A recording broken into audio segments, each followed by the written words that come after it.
So మొత్తానికి విద్య అనేది వ్యాపారంగా మారింది. అటు పాలకులు ఏ ప్రభుత్వం అయినా కూడా ప్రభుత్వ పాఠశాలలను, ప్రభుత్వ కళాశాలను మేము అందరి కోసం అందించడానికి సిద్ధంగా ఉన్నాము. ఒక్కొక్క విద్యార్థిని పైన లక్షల రూపాయలు ఖర్చు పెడుతున్నామని చెప్తున్నప్పటికీ కూడా ప్రతి విద్యా సంవత్సరం ప్రారంభంలో పుట్టగొడుగుల లెక్క విద్యా సంస్థలు వస్తూ ఉన్నాయి. దీనిలో ముఖ్యంగా కార్పొరేట్ సంబంధించినటువంటి విద్యా సంస్థలకు అనుమతులు లేకున్నా కూడా విచ్చలవిడిగా వాళ్ళు ప్రతి ఒక్క చోట ఎక్కడ ఒక బిల్డింగ్ కనబడితే అక్కడ దానికి నిబంధనలకు విరుద్ధంగా కూడా ఈరోజు అక్కడ ఒక కళాశాలను ఏర్పాటు చేస్తూ ఉన్నారు. ఏర్పాటు చేసిన తర్వాత అక్కడ పేరేమో అక్కడ ఉంటుంది, సర్టిఫికేట్ మాత్రం వాళ్ళ సంస్థ పేరు మీద ఇచ్చే పరిస్థితి ఉంటుంది లాస్ట్కు. సో ఈ అంశం పైన అందరి టీవీ చాలా విషయాలన్నీ కూడా వెలుగులోకి వచ్చే పరిస్థితిని తీసుకురావడానికి ఇటు విద్యార్థి సంఘాల నాయకులతో ఈరోజు ప్రత్యేక కార్యక్రమం ఏర్పాటు చేసింది. ఈ కార్యక్రమంలో భాగంగా మనతోటి ఫోన్ లైన్లో మాట్లాడడానికి ఏఐఎస్ఎఫ్ జిల్లా కార్యదర్శి, రాష్ట్ర కార్యవర్గ సభ్యులు సంతోష్ యాదవ్ గారు మనతో ఉన్నారు. ఒకసారి వారితోటి ఈ సంబంధించిన అంశం పైన అడిగి తెలుసుకుందాం. సంతోష్ యాదవ్ గారు, చెప్పండి, ఈ అంశాన్ని ఎలా చూడొచ్చుంటారు? సార్, ముందుగా మీకు మీ ఛానల్ కి ఒక మంచి చక్కటి అంశం పైన డిబేట్ చేస్తున్నందుకు హృదయపూర్వక ధన్యవాదాలు. ఈ రోజు మీరు చెప్పిన విధంగా తెలంగాణ రాష్ట్రంలో పాలక ప్రభుత్వాలు మారుతున్నాయి తప్ప ఇక్కడ విద్యారంగంలో ఎట్లాంటి ఒక విధానాన్ని మార్చిన పాపాన గత ప్రభుత్వం గాని ఈ ప్రభుత్వం గాని పోలేదు అనేది స్పష్టంగా మనకు అర్థమవుతున్నది. ఈ ప్రభుత్వము దాదాపు వచ్చి 18 నెలల నుంచి 19 నెలలు పూర్తి చేసుకుంటున్నది. ఇప్పుడు దాదాపు ఈ విద్యా సంవత్సరం ప్రారంభమై వారం రోజులు గడుస్తున్నది. ఇక్కడ తెలంగాణ రాష్ట్ర వ్యాప్తంగా లేదా మొత్తం ఉమ్మడి వరంగల్ జిల్లా వ్యాప్తంగా చూస్తే ప్రభుత్వ పాఠశాలల పరిస్థితి అత్యంత దారుణంగా ఉన్నది. కొన్ని పాఠశాలల కంపౌండ్ లేవు, కొన్ని పాఠశాలలకు విద్యార్థులు వెళ్ళమంటే వాష్రూమ్స్ ఉన్నటువంటి పరిస్థితులు లేవు. కొన్ని పాఠశాలలో కనీసము వాళ్ళకు వర్షం కొడితే శిథిలావస్థలో ఉన్నటువంటి బిల్డింగ్స్ ఉన్నాయి. వాటిని డిస్మాంటిల్ చేసి నూతన భవనాలు నిర్మించాల్సినటువంటి అవసరం ఉన్నది. కానీ ఎక్కడ కూడా మీరు అన్నట్టు ₹1,00,000 ఒక విద్యార్థినిపై మేము ఖర్చు పెడుతున్నాం అంటున్నారు తప్ప అది కేవలం పేపర్లకు పరిమితం అవుతుంది తప్ప ఆచరణలో మాత్రం ప్రభుత్వం ఎక్కడ కూడా అటువైపు అడుగులు వేస్తున్నట్టు మనకు నిజంగా కనబడడం లేదు. దాంతో పాటు మరోవైపు కనుక ప్రభుత్వ విద్యారంగం ఇట్లున్నది. అంటే ప్రభుత్వ విద్యారంగంలో ప్రైమరీ స్కూల్స్ కావచ్చు, హై స్కూల్స్ కావచ్చు, అప్పర్ ప్రైమరీ స్కూల్స్ కావచ్చు, జూనియర్ కాలేజ్ కావచ్చు, డిగ్రీ కాలేజ్ కావచ్చు, ఇలా ఒక గత సంవత్సరంతో పోల్చుకుంటే మనం ఇప్పుడు కనుక చూస్తే ప్రతి సంవత్సరానికి 10% స్ట్రెంత్ తగ్గిపోతున్నది. దాదాపు ఇటీవల 3 సంవత్సరాల కాలంలో చూసుకుంటే రేషనలైజేషన్ పేరుతో 1:36, అంటే ఒక పాఠశాలలో 36 మంది విద్యార్థులు ఉంటే ఒక టీచర్ని ఇస్తాం అన్నటువంటి ఒక నిర్ణయాన్ని, నిబంధనను తీసుకొచ్చి ప్రభుత్వము అక్కడ ఒక క్లాస్ రూమ్ లో 36 మంది విద్యార్థులు లేరు కాబట్టి ఒక టీచర్ తొలగిస్తున్నాం, టీచర్ లేరు కాబట్టి ఆ స్కూల్ ఎత్తేస్తున్నాం. అట్లా 4,576 పాఠశాలలు, ప్రభుత్వ పాఠశాలను ఎత్తేసినటువంటి పరిస్థితులు ఉన్నాయి. ఇప్పుడు ఈ ప్రభుత్వం నూతనంగా వచ్చినటువంటి కాంగ్రెస్ ప్రభుత్వం విధానపరమైన నిర్ణయాలు చూస్తే కూడా అదే విధంగా అడుగులేస్తున్నది అనేది మనకు అర్థమవుతున్నది. భవిష్యత్తులో పేద విద్యార్థులకు ప్రభుత్వ విద్య అందరి ద్రాక్షలాగా మారే ప్రమాదం ఉన్నది అనేది స్పష్టంగా మనకు అర్థమవుతున్నది. మరోవైపు మనం చూసుకుంటే మీరు ఇంతకుముందు మీరు అన్నట్లు కార్పొరేట్ విద్యా సంస్థలు ఏవైతే ఉన్నాయో ఒక ప్రైవేట్ స్కూల్ నడవాలంటే యాజ్ పర్ నామ్స్ ప్రకారము 35 నియమ నిబంధనలు ఉండాలి. జీవో నెంబర్ 42 ప్రకారము, అదే మన ప్రభుత్వం చేసినటువంటి చట్టం జీవో నెంబర్ 42 ప్రకారము తెలంగాణ రాష్ట్ర వ్యాప్తంగా ఎక్కడైనా కూడా దాదాపు 12,500 కంటే ఎక్కువ ఫీజు తీసుకోవద్దు. రూరల్లో 9,500 కంటే ఫీజు తీసుకోవద్దు. ఒకవేళ ఫీజు పెంచుకుంటే త్రూ కలెక్టర్, తర్వాత పేరెంట్స్, తర్వాత డిఓ ఆఫీస్ నుంచి కమిటీ ఏదైతే ఉంటుందో ఆ సిఫార్సు చేసిన కమిటీ మొత్తం కూర్చొని నిర్ణయించి అకాడమిక్ ఇయర్ల మొత్తం ఖర్చు ఎంత అవుతున్నది, రెవెన్యూ ఎంత వస్తున్నది, ఎంత ఖర్చు పెడుతున్నారు, మిగులు బడ్జెట్ ఎంత అనేది ఈ రకంగా వాళ్ళు నిర్ణయం చేసుకోవాల్సి ఉంటది. కానీ ఇక్కడ దుర్మార్గం, అత్యంత దౌర్భాగ్య పరిస్థితి ఏంటంటే మనం ఇటీవల కాలంలో చూసుకుంటే ఈ సంవత్సరము మా వరంగల్ ఉమ్మడి జిల్లాలో 20% ఫీజులు పెంచారు సార్. ఇది అత్యంత దుర్మార్గం. ఒక ఎల్కేజీ పిల్లవాడికి ₹1,00,000 తీసుకున్నటువంటి పరిస్థితి ఉన్నది. అసలు బడ్జెట్ స్కూల్స్ అని చెప్పేసి అవి కూడా ₹1,00,000 తీసుకున్నటువంటి పరిస్థితులు ఉన్నాయి. ఎక్కడ కూడా కనీసం మౌలిక సదుపాయాలు, వాష్రూమ్స్ కావచ్చు, తర్వాత మనకు ఆ విశాలమైన తరగతి గదులు ఉంటాయనంటే అగ్గిపెట్టెల మాదిరిగా ఉన్నటువంటి, అంటే శ్వాస కూడా విద్యార్థులకు ఆడలేని పరిస్థితులు మనకి ఇక్కడ వరంగల్ ఉమ్మడి జిల్లాలో కనిపిస్తున్నాయి సార్. దాంతో పాటు కనుక మనం చూసుకుంటే ఇంకా అత్యంత దుర్మార్గమైన విషయం ఏంటంటే మనం కనుక ఒకసారి వెరిఫై, ఇప్పుడు మీ ఛానల్స్ కావచ్చు, మేము కావచ్చు, మనం పోయి వెరిఫై చేస్తే ప్రైవేట్ పాఠశాలల్లో డిగ్రీ ఫెయిల్ అయిన వాళ్ళని స్టాఫ్ గా తీసుకుంటున్నారు సార్, ఇంటర్మీడియట్ ఫెయిల్ అయిన వాళ్ళని స్టాఫ్ గా తీసుకుంటున్నారు సార్. ఇది అత్యంత దుర్మార్గం. అంటే ఇది మెజారిటీగా ఉన్నది. ఎందుకు అని అంటే వారికి ఎక్కువ హైయర్ ఎడ్యుకేషన్ లేకపోతే ఇప్పుడు జీవో కూడా చెప్తున్నది, విద్యా హక్కు చట్టం చెప్తున్నది డిగ్రీ అంటే మా డిగ్రీతో పాటు డిఎస్సి పాస్ అయి ఉండాలి, ట్రైనీ అయి ఉండాలి, ఏ టీచర్ అయినా అని కూడా చెప్తున్నది. కానీ ఏ ఒక్క పాఠశాలలో కూడా డిఎస్సి కానీ టీటీసీ కానీ కంప్లీట్ అయినటువంటి టీచర్స్ ఉన్నటువంటి పరిస్థితులు లేవు. ఇది అత్యంత దుర్మార్గమైనటువంటి పరిస్థితి. పేద బడుగు బలహీన వర్గాల విద్యార్థుల తల్లిదండ్రుల ఆశలను ఆసరాగా చేసుకొని వీళ్ళు సొమ్ము చేసుకుంటున్నటువంటి పరిస్థితులు ఉన్నాయి. అసలు ఏ ఒక్క స్కూల్ చూసుకున్నా కూడా ఒక అకాడమిక్ ఇయర్ లో వేల కోట్ల రెవెన్యూ వీళ్ళు ఆర్జిస్తున్న పరిస్థితి ఉన్నది. మరి చట్టమేమో ఒక వైపు ఏదైతే రెవెన్యూ ఒక పాఠశాల మీద వస్తుందో దానిలో అధిక భాగం, దానిలో 3 వంతులు తిరిగి అదే విద్యార్థుల సంక్షేమం కోసం ఇన్ఫ్రాస్ట్రక్చర్ కావచ్చు, ఎన్విరాన్మెంట్ కావచ్చు, తర్వాత వాళ్ళ పిల్లలకు క్రీడకు సంబంధించినటువంటి మైదానం కోసం కావచ్చు, ఆట వస్తువుల కోసం కావచ్చు, ఇట్లాంటివన్నీ వారికి విద్యార్థులకు అందియాలని చెప్పేసి ఒక పక్క ప్రభుత్వం చెప్తున్నది. మరి ఏ పాఠశాలలో కూడా ఎక్కడ చూసినా కూడా ఈ విధంగా లేవు. ఇప్పుడు ఏ పాఠశాల కూడా ఒక సంవత్సరంలో ఎస్టాబ్లిష్ అయితే 2-3 సంవత్సరాల్లో తెలంగాణ రాష్ట్ర వ్యాప్తంగా పుట్టగొడుగులాగా వాటికి అనుబంధ విద్యా సంస్థలను స్థాపించుకుంటా పోతున్నటువంటి దౌర్భాగ్య పరిస్థితులు ఉన్నాయి. ఇక కాలేజీలు అయితే మా ఉమ్మడి వరంగల్ జిల్లాలో కార్పొరేట్ కాలేజీల పరిస్థితి చూస్తే ఇప్పటి వరకు ప్రతి సంవత్సరం ఒక దాదాపు ఒక గత సంవత్సరం కనుక మనం చూసుకుంటే దాదాపు ఒక 8 కాలేజీలలో విద్యార్థులు ఉరివేసుకొని చనిపోయినటువంటి సందర్భం ఉన్నది. ఆ ఉరివేసుకొని విద్యార్థులు ఎందుకు చనిపోతారు, అసలు వాళ్ళకి ఇబ్బంది ఏంటి, సైకలాజికల్ గా వాళ్ళకి ఏమైనా అదవుతున్నదా, లేకపోతే అక్కడ ఉన్న యాజమాన్యం ఇబ్బంది పెట్టిందా, ఫీజు పేరిట ఇబ్బంది అవుతుందా అని ప్రభుత్వము ఒక సిట్టింగ్ జడ్జి తోటి న్యాయ విచారణ చేయించాలని చెప్పేసి విద్యార్థి సంఘాలు అనేక రకాలుగా పెద్ద ఎత్తున పోరాటాలు చేసిన సందర్భం ఉన్నది. 1 కాదు 2 కాదు 3 కాదు, ఒకటే సంవత్సరంలో 10 కాలేజీలలో పలు దఫాలుగా చనిపోతారు. అసలు ఇది అత్యంత దుర్మార్గం. చనిపోతే ఏం చేస్తున్నారు, పోలీసు వాళ్ళకి కాల్ చేస్తున్నారు, విద్యార్థి సంఘాలు నాటాలో, ప్రజా సంఘాలు నాటాలో, వాళ్ళ పేరెంట్స్ కు ఎన్నో కొన్ని డబ్బులు ఇచ్చి వాళ్ళు సెటిల్మెంట్ చేసుకొని ఆ బాడీని నేరుగా ఇంజం పంపించి వెళ్ళగొడుతున్నటువంటి పరిస్థితులు ఉన్నాయి. ఇది అత్యంత శోచనీయం. ఇట్లా ఇక్కడ ఈ పరంపర అనేది ఉన్నది. విద్య మొత్తం కంప్లీట్ ఒక వ్యాపారంగా మారిపోయినటువంటి పరిస్థితులు తెలంగాణ రాష్ట్రంలో ఉమ్మడి వరంగల్ జిల్లాలో కనబడుతున్నాయి. ఇప్పుడు తెలంగాణ రాష్ట్ర ప్రభుత్వం ఏదైతే గతంలో మనకు ఎలక్షన్లలో హామీలు ఇచ్చిందో మొత్తం ఉచిత నిర్బంధ విద్య అందిస్తానని చెప్పేసి ఫీజుల నియంత్రణ చట్టాన్ని పటిష్టంగా అమలు చేసి ఈ ప్రైవేట్ కార్పొరేట్ విద్యను కూడా పేదవాడికి అందుబాటులోకి తీసుకొస్తానన్నటువంటి రేవంత్ రెడ్డి మాటలను నిలబెట్టుకోవాలని చెప్పేసి విద్యార్థి సంఘంగా ఈ సందర్భంగా మేము డిమాండ్ చేస్తున్నాం. ఇంకొక 5-6 సంవత్సరాలు కనుక వెళ్తే మొత్తం ప్రభుత్వ పాఠశాలలు మొత్తం మూసేటువంటి పరిస్థితులు ఉన్నాయి. అంటే ఇక ప్రభుత్వ పాఠశాలలు ఇంకొక జనరేషన్ ఒక 2-3 జనరేషన్లు వెళ్తే 2-3 జనరేషన్ల తర్వాత ప్రభుత్వ పాఠశాలలో ఒకప్పుడు ఇట్లుండేటివి మ్యూజియం లో చూసుకోవాల్సి వస్తుందా అని ఒక భయం వేస్తున్నది సార్. నిజంగా మేము పొద్దున్నే విజిట్ చేసినాము, పొద్దున ఒక ప్రైమరీ స్కూల్లో మేము విజిట్ చేసినాము, మీటింగ్ పెట్టినాము.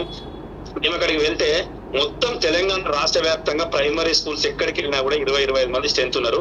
2 టీచర్స్ అంటే మన ఎల్కేజీ మన 1st క్లాస్ నుంచి 5th వరకు మొత్తం కమాండ్ విద్యార్థులు కూర్చుంటారు. తర్వాత 2 టీచర్స్ చేస్తారు. అసలు వాళ్ళకి పర్యవేక్షణ లేదు. పర్యవేక్షణ ఉండాలంటే మండల విద్యాధికారులు ఎంఈఓలు ఉన్నారు. తెలంగాణ రాష్ట్ర వ్యాప్తంగా 825 దాదాపు మండలాలు ఉంటే ఎక్కడ కూడా రెగ్యులర్ ఎంఈఓలు లేరు సార్. ఇన్ఛార్జ్ సమస్య ఉంది. అవును, ఆ సీనియర్ హెడ్ మాస్టర్ ఎవరైతే ఉంటారో ఆ సీనియర్ హెడ్ మాస్టర్ తీసుకుపోయి ఇన్ఛార్జ్ ఎంఈఓగా కేటాయిస్తున్న సందర్భం ఉన్నది. అత్యంత దౌర్భాగ్య పరిస్థితి ఏంటంటే వాళ్ళ పైన ఉన్నటువంటి డిఓలు జిల్లా విద్యాధికారులు సైతం ఇన్ఛార్జీలు వస్తున్నారు. అసలు వాళ్ళ అధికారాలు ఏంది, వాళ్ళు ఎట్లా పర్యవేక్షణ చేయాలి, అసలు వాళ్ళు ఏం చేయాలనేది అసలు వారికే అర్థం కాని పరిస్థితి. ఇక కింద టీచర్లకు ఏం అర్థం అవుతుంది సార్, టీచర్లు నేను అన్నట్టు కానీ యాక్చువల్ గా ఏం జరుగుతున్నానంటే టీచర్లు మొత్తం రియల్ ఎస్టేట్ దందా, చిట్ ఫండ్స్ ఇట్లాంటి వాటిలల్లా మొత్తం కంప్లీట్. ఇది కేవలం స్కూల్ టీచింగ్ అనేది టీచర్లందరికీ బడి పంతులకు అంటే అందరూ అనట్లేదు సార్, మెజారిటీగా జరుగుతున్నది. వీళ్ళు కేవలం టీచింగ్ ను వాళ్ళకి ఏదైతే కొలువు వచ్చిందో ఆ కొలువును పార్ట్ టైం గా చూసుకుంటూ బయట పెద్ద దందాలు చేస్తున్నటువంటి పరిస్థితి ఈ ఉమ్మడి వరంగల్ జిల్లాలో నడుస్తున్న సిచ్యువేషన్ అది. అంతిమంగా విద్యార్థులకు విద్య బోధించకపోవడం వల్ల తీవ్రమైన అన్యాయం జరుగుతున్నది. దానివల్ల ఆ విద్యార్థుల తల్లిదండ్రులకు కూడా ఏమేస్తున్నది ఇండికేషన్ అంటే ప్రభుత్వ పాఠశాలలో అసలు సరైన విద్యా బోధన లేదు, కఠినత్వం లేదు, కాబట్టి పంపిస్తే ఇబ్బంది అవుతుంది, మనకి ఏం లేకున్నా అవసరమైతే లోపల కిడ్నీ ఉచ్చుకొని ఒక కిడ్నీ అమ్ముకునైనా కూడా మనం ప్రైవేట్ కార్పొరేట్ స్కూల్ వేసుకుందాం అని చెప్పేసి పేరెంట్స్ ఇటీవల కాలంలో వాళ్ళకు ఉన్నటువంటి నరేటివ్ బిల్డ్ అయిందని చెప్పేసి మేము తెలియజేస్తున్నాం సార్. ఓకే వాస్తవం. ఎందుకంటే ఇప్పుడు మనం చూస్తూ ఉంటే ప్రభుత్వ సంబంధించిన పాఠశాలలు కావచ్చు, కళాశాలలో విద్యార్థుల సంఖ్య క్రమక్రమాన తగ్గుతూ వస్తూ ఉంది. అయితే దీనిపైన ఖచ్చితంగా కూడా ప్రభుత్వం సంబంధించినటువంటి పాలకులు ఇటు అధికారులు కూడా దృష్టి పెట్టాల్సిన అవసరం ఎంతైనా ఉంది.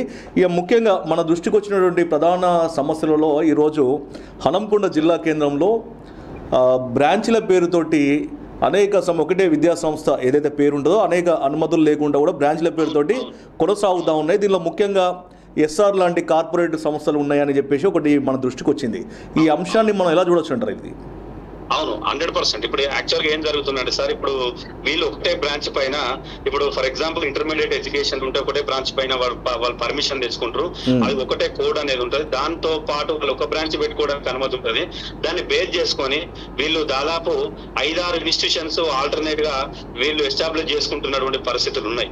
అయితే దీని మీద విడ్డూరం విచిత్రం ఏంటంటే, ఇక్కడ ఉన్నటువంటి ఇంటర్మీడియట్ విద్యాశాఖ అధికారి డిఐఓ ఎవరైతే ఉంటారో వారికి రిప్రజెంటేషన్ ఇచ్చేసి, మరి చాలా దుర్మార్గం ఇది, ఒకటే ప్రభుత్వ అనుమతులు ఉన్నటువంటి ఒక బ్రాంచ్ ఉంటే 5-6 బ్రాంచ్లు నడిపిస్తున్నారు, వాటిని వెంటనే మీరు పర్యవేక్షించి మీరు చట్ట ప్రకారం చర్యలు తీసుకోవాలని చెప్పి మనం అంటే, వీళ్ళు కేవలం మామూలు మత్తులో ఉన్నటువంటి అధికారులు మామూలు మత్తులో ఉన్నటువంటి పరిస్థితి ఇక్కడ హన్మకొండ జిల్లా కేంద్రంలో కనబడుతున్నది. ఎట్ ద సేమ్ టైం దాంతో పాటు హన్మకొండ జిల్లా కేంద్రంలో ఇటీవల కొత్తగా వచ్చినటువంటి సంస్కృతి ఏంటంటే, ఇంత ముందు మనకు జూనియర్ కాలేజీలు ఉండే, జూనియర్ కార్పొరేట్ కాలేజీ, ఇది కాస్త ఇప్పుడు ఏమైనా అకాడమీ. అసలు అకాడమీ అంటే ఏంటి?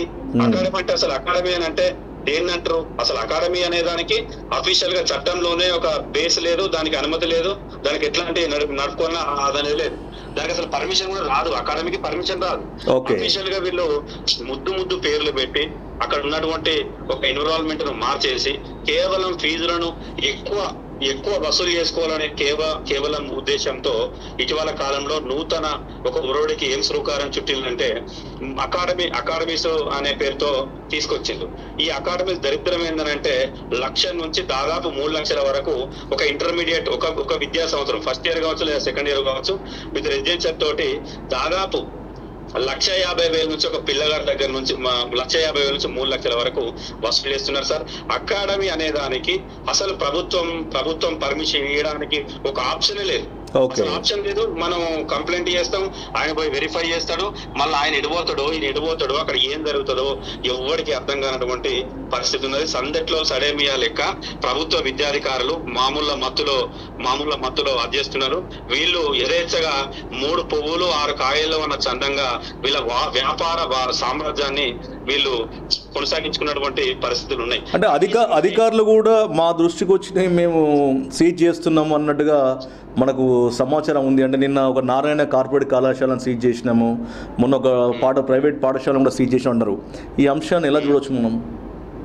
ఇప్పుడు ఇక్కడ ఏం జరుగుతుందనంటే, కేవలము విద్యార్థి సంఘాలు ఉద్యమించినప్పుడు, విద్యార్థి సంఘాలు రిప్రజెంటేషన్ ఇచ్చినప్పుడు అక్కడి వరకు కేవలం బాగా ప్రెజర్ ఎక్కువైనప్పుడు, లేదు మీరు మామూలు మత్తులో ఉన్నారా, లేకపోతే ఇది అన్యాయం అని చెప్పేసి వాళ్ళ మీద పై అధికారులుగా కంప్లైంట్ చేసే దశలో వాళ్ళు కేవలం ఎక్కడొక చోట ఒక దాన్ని ఏమంటామంటే ఒక నార్మల్ గా ఏదో సీజ్ చేసినట్టు చేయడము, మళ్ళీ ఒక వారం రోజుల తర్వాత యథేచ్ఛగా వాళ్ళకి పర్మిషన్ ఇచ్చి వాళ్ళు ఇంటర్నల్ గా మీరు నడుపుకోండి మీకు ఏం కాదని చెప్పి చేసేటువంటి సంస్కృతులు ఈ ఉమ్మడి వరంగల్ జిల్లా హన్మకొండ జిల్లా కేంద్రంలో జరుగుతున్నటువంటి పరిస్థితులు ఉన్నాయి. ఇప్పటి వరకు అసలు విద్యాధికారులు నిజంగా నేను చెప్తున్నా, వాస్తవంగా ఒక మన జీవో నెంబర్ 91 కావచ్చు, జీవో నెంబర్ 1 కావచ్చు, జీవో నెంబర్ 10 కావచ్చు, ఏం చెప్తే అంటే విశాలమైన తరగతి గదులు ఉండాలి, తర్వాత విశాలమైనటువంటి గ్రౌండ్ ఉండాలి, పొల్యూషన్ పర్మిషన్ ఉండాలి, తర్వాత ఫైర్ పర్మిషన్ ఉండాలి అని చెప్తున్నది. వీళ్ళు కేవలం ఒక ఇన్స్టిట్యూషన్ నడవడానికి 35 నియమ నిబంధనలు ఉంటే 3 కూడా వీళ్ళు అమలు చేస్తున్నటువంటి సందర్భం లేదు. అందుకే విద్యార్థులకు అన్ని రకాలుగా ప్రాబ్లమ్స్ ఎదురవుతున్నటువంటి సందర్భం మనకు కొట్టొచ్చినట్టు కనబడుతున్నది. అయితే ఇక్కడ కేవలం ఎవరయ్యా కారణం ఎవరు అని అంటే 100కు 100% ప్రభుత్వ విధానము, తర్వాత విద్యాధికారులు మామూలుగా మత్తులో ఉండడం తప్ప ఇక వేరే కోణంగా మనం చూడాల్సినటువంటి పరిస్థితి లేదనేది మాకు కనబడుతున్నది సార్. ఓకే, అంటే ఇప్పుడు విద్యార్థి సంఘాలుగా మీరు భవిష్యత్ కార్యాచరణ ఏంది? ఎందుకంటే ముఖ్యంగా ఈరోజు అందరి ఉద్దేశం కూడా ఒకటే. సరే, తల్లిదండ్రులు పిల్లల భవిష్యత్తు కోసం ఆలోచన చేయడం సహజం. ఏ తల్లి అయినా ఏ తండ్రి అయినా వాళ్ళ పిల్లల బాగుండాలని కోరుకుంటారు. ఇక వాళ్ళ స్థాయికి మించి ఇందాక మనం మాట్లాడుకున్నట్టుగా ఒంట్లో ఏదైనా భాగం వదిలేసి ఆరోగ్యం బాగాలేకపోయినా కూడా పిల్లల కోసం ఏదైనా అమ్మడానికి సిద్ధంగా ఉన్నారు తల్లిదండ్రులు. మరి అలాంటి వాళ్ళ సంబంధించిన ఆశలపైన కొన్ని సంబంధించిన విద్యా సంస్థలు గండి కొడుతున్నప్పుడు ఖచ్చితంగా పట్టించుకోవాల్సిన బాధ్యత ఇటు విద్యాశాఖ అధికారులు. ఎందుకంటే ప్రభుత్వం చేత నియమించబడినటువంటి అధికారులుగా వాళ్ళకి ఆ బాధ్యత ఉంది.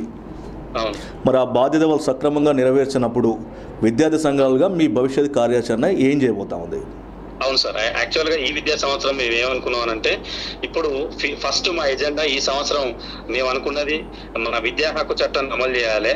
తర్వాత తెలంగాణ రాష్ట్ర ప్రభుత్వము కాంగ్రెస్ ప్రభుత్వం ఏదైతే ఉన్నదో ఇది ఫీజుల నియంత్రణ చట్టాన్ని, అంటే ఒక రెగ్యులేటరీ కమిషన్ వేసింది. సో ఫీజుల నియంత్రణ చట్టాన్ని పటిష్టంగా అమలు చేయాలి. దాని తర్వాత ప్రభుత్వ పాఠశాలలో ప్రభుత్వ విద్యా సంస్థలు ఉన్నటువంటి సమస్యలు పరిష్కరించాలని చెప్పేసి రెండు ప్రధానమైన ఎజెండాగా తీసుకున్నాం. దీంతో పాటు అంటే దీర్ఘకాలిక కార్యాచరణ తీసుకొని ఒక దాదాపు నెల రోజులు నిరాహార దీక్ష కావచ్చు, లేకపోతే ధర్నా కావచ్చు, రాస్తారోకోలు కావచ్చు, లేకపోతే పికెటింగ్ కావచ్చు, రిప్రజెంటేషన్స్ కావచ్చు, మల్టీ లెవెల్ మన కార్యక్రమాలు చేసుకొని ఒక రౌండ్ టేబుల్ సమావేశము వేసి ఆ రౌండ్ టేబుల్ సమావేశంలో కేవలం విద్యార్థి సంఘాలకే పరిమితం కాకుండా విద్యార్థి సంఘాలు, ప్రజా సంఘాలు, అవసరం అనుకుంటే పలు రాజకీయ పార్టీలను కూడా కలుపుకొని ఇక్కడ ఉన్నటువంటి విద్యార్థులకు మౌలిక సదుపాయాలు కల్పించాలి. తర్వాత ఇక్కడ ఉన్నటువంటి విద్యారంగ సమస్యలను పరిష్కరించాలి. తర్వాత ఈ కార్పొరేట్ ఏదైతే మన వ్యాపార వాణిజ్య సామ్రాజ్యాన్ని విస్తరించుకుంటున్నారో వీళ్లకు ఖచ్చితంగా కళ్ళెమేయాలన్న ఏకైక ఉద్దేశంతో మేము ఒక ప్లాన్ ఆఫ్ యాక్షన్ తీసుకోవడం జరిగింది. దానికి అనుగుణంగా ఇప్పుడు ఒక 2-3 రోజులలో రౌండ్ టేబుల్ సమావేశం ఏర్పాటు చేస్తున్నాము. అన్ని విద్యార్థి సంఘాలను ఒక తాటి మీదకి తీసుకొచ్చి మేము ప్రధానమైన 3 ఎజెండాలు, ఒక ఫీజుల నియంత్రణ చట్టాన్ని అమలు చేయాలి, ప్రైవేట్ కార్పొరేట్ కళాశాలలో మౌలిక సదుపాయాలు కల్పించాలి, తర్వాత ప్రభుత్వ విద్యారంగ సమస్యలు పరిష్కరించాలి. రిక్రూట్మెంట్ కావచ్చు, టీచర్ రిక్రూట్మెంట్ కావచ్చు, ఎంఏ రిక్రూట్మెంట్ కావచ్చు, డిఓ రిక్రూట్మెంట్ కావచ్చు, తర్వాత మౌలిక సదుపాయాలు కావచ్చు, తర్వాత శిథిలావస్థలో ఉన్న భవనాలను కూల్చి నూతన భవనాలు ప్రభుత్వం శ్రీకారం చుట్టడం కావచ్చు, రీఎంబర్స్మెంట్ స్కాలర్షిప్ విడుదల చేయడం కావచ్చు. ఇట్లా ఒక డాక్యుమెంట్ మేము తయారు చేసుకొని దీనికి అనుగుణంగా ముందుకు పోతున్నటువంటి సందర్భం ఉన్నది. ఈ సందర్భంలోనే మేము ఎల్లుండి ఒక రౌండ్ టేబుల్ సమావేశం ఏర్పాటు చేస్తున్నాం. అక్కడి నుంచి మా ప్రయాణం ప్రారంభమవుతుంది సార్. ఓకే, తప్పకుండా. ఎందుకంటే విద్యార్థి సంఘాలు కూడా ఖచ్చితంగా అవసరం ఈరోజు. సరే, కొంత మంచి చెడు అనేది రెండు బ్యాలెన్స్గా ఉండేటువంటి సమాజం కాబట్టి విద్యార్థి సంఘాలను కూడా, ఎందుకంటే మేము ఒక పాఠశాలను ఒక కళాశాలను కదిలించినప్పుడు ఆ విద్యార్థి సంఘాలు వాళ్ళ స్వలాభం కోసం చేస్తున్నారు. అంటే ఈ ప్రశ్నను నేను ఎప్పుడు కూడా వాళ్ళు మాట్లాడిన మాటను ఏకీభవించింది. ఎందుకంటే మంచి చెడు అనేది ప్రతి చోట ఉంటుంది కాబట్టి. సో ఏదున్నా కూడా మీరు విద్యార్థుల తల్లిదండ్రుల కోసం పాటుపడే వారి కోసం అందరి టీవీ అటు వాళ్ళ పక్షాన ఇటు మీతో కలిసి మమేకమై పోరాడడానికి ఎప్పుడు కూడా సిద్ధంగా ఉంటుంది. సో తప్పకుండా మా సహకారం కూడా మీకు ఉంటుంది.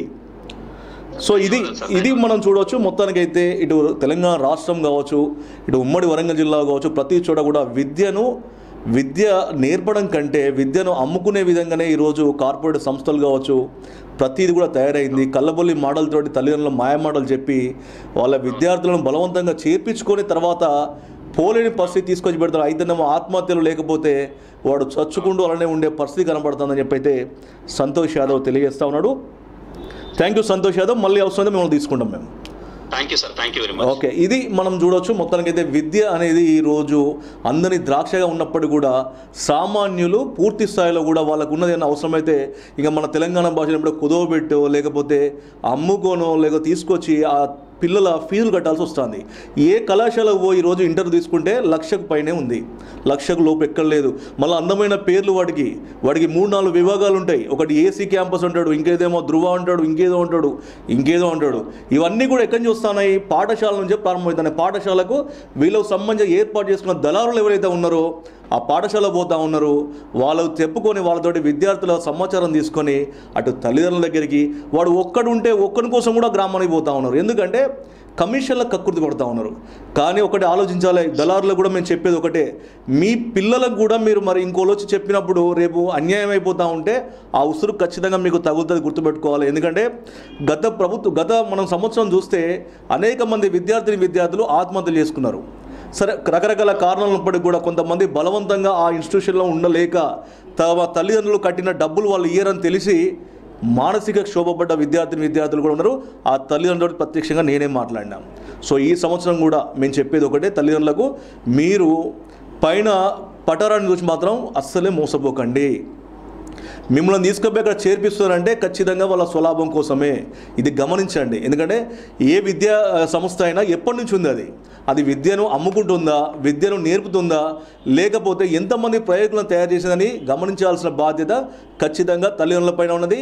ఇంటర్ తర్వాత పోయే విద్యార్థులు కూడా గమనించాలి. ఎందుకంటే మీరు పాఠశాల నుంచి ఎక్కడైతే మీరు పై చదువులకు వస్తున్నారు కాబట్టి ఖచ్చితంగా మీకు అవగాహన ఉండాలి. ఇలా అందమైన వాటిని చూసి మాత్రం మోసపోవద్దని అందరి టీవీ కోరుతా ఉంది. ఇకపోతే హన్మకొండ జిల్లాలో పలు సెంటర్లు, కోచింగ్ సెంటర్ల పేరుతోటి ఈరోజు ఏకంగా అక్కడ కళాశాలలు నిర్వహిస్తూ ఉన్నారు. వాటిపైన కూడా అందరి టీవీ ఖచ్చితంగా కూడా ఇప్పటికే ఉన్నతాధికారులకు ఫిర్యాదు చేయడం జరిగింది.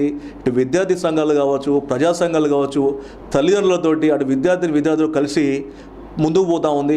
సో ఇది ఈరోజు మనకు సంబంధించిన ప్రత్యేక అంశంగా మనం చెప్పుకోవచ్చు. సో ఈ డిబేట్లో పాల్గొన్న ప్రతి ఒక్కరు కూడా ధన్యవాదాలు తెలియజేస్తూ ఉన్నాం.